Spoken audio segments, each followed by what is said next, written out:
ഖുറത്തുൻ നാസിഹീൻ ഫിൽ വഅദ് വൽ ഇർഷാദ് എന്ന് പറയുന്ന വിശ്വപ്രസിദ്ധമായ ഗ്രന്ഥമാണിത്. ഗ്രന്ഥകർത്താവ് മഹാനരായ അഹ്മദ് ഷാക്കിർ ഹൗബവി തങ്ങളാണ്. 13-ാം നൂറ്റാണ്ടിലെ പ്രഗത്ഭന്മാരായ പണ്ഡിതന്മാരിൽപ്പെട്ടവരാണ് മഹാനവറുകൾ. ഗ്രന്ഥത്തിലെ ചർച്ചാ വിഷയം വഅദ് ഇർഷാദിനെക്കുറിച്ചാണ്, ഉപദേശങ്ങൾ നിർദ്ദേശങ്ങളെക്കുറിച്ചൊക്കെയാണ്. ഈ ഗ്രന്ഥരചനയ്ക്ക് പിന്നിലൊരു കാരണമുണ്ട്. മഹാനവറുകൾ അത് മുഖദ്ദിമയിൽ തന്നെ എഴുതി വെക്കുന്നുണ്ട്.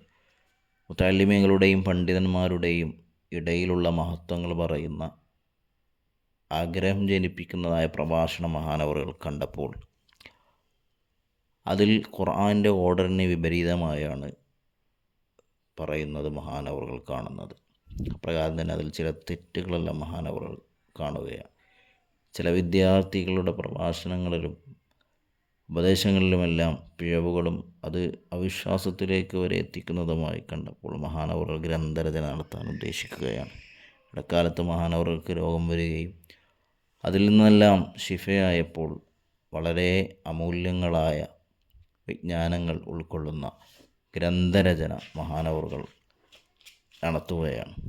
ഖുർആനിക ആയത്തുകളുടെ ഓർഡർ അനുസരിച്ച്, അതുപോലെ തന്നെ സ്വർഗങ്ങളുടെയും നരകങ്ങളുടെയും എല്ലാം വിശേഷണങ്ങൾ അറിയിക്കുന്ന ചരിത്രങ്ങളും കഥകളും ഉൾപ്പെടുന്ന ലൂത്ത് നബി അലൈഹിസ്സലാത്തു വസ്സലാമിൻ്റെ ഖൗമിൻ്റെ സ്വഭാവം, ആ സ്വഭാവം ചെയ്യുന്നവർക്കുള്ള ശിക്ഷകളും മറ്റുമെല്ലാം ഹദ് നിർബന്ധമാണോ അല്ല റജമാണോ നിർബന്ധമാകുന്നത്, അത് സാനി അല്ലെങ്കിൽ സാനിയത്തിൻ്റെ ഖിയാസിൻ്റെ മേൽ അനുസൃതമായിട്ടാണ് തുടങ്ങിയിട്ടുള്ള വളരെ അമൂല്യമായ വിഷയങ്ങൾ, വിജ്ഞാനങ്ങൾ ഉൾക്കൊള്ളിച്ച ഗ്രന്ഥമാണിത്. അങ്ങനെയാണ് ഈ ഗ്രന്ഥത്തിൻ്റെ ഖുറത്തുൻ നാസിഹീൻ, ഉപദേശികളുടെ മുത്ത് എന്നർത്ഥമുള്ള ഈ ഗ്രന്ഥം മഹാനവർ രചിക്കുന്നത്. എല്ലാ മുതഅല്ലിമീങ്ങൾക്കും മുദരിസ്മാർക്കും ഉപകാരപ്രദമായിരിക്കും അമൂല്യമായ ഈ ഗ്രന്ഥം.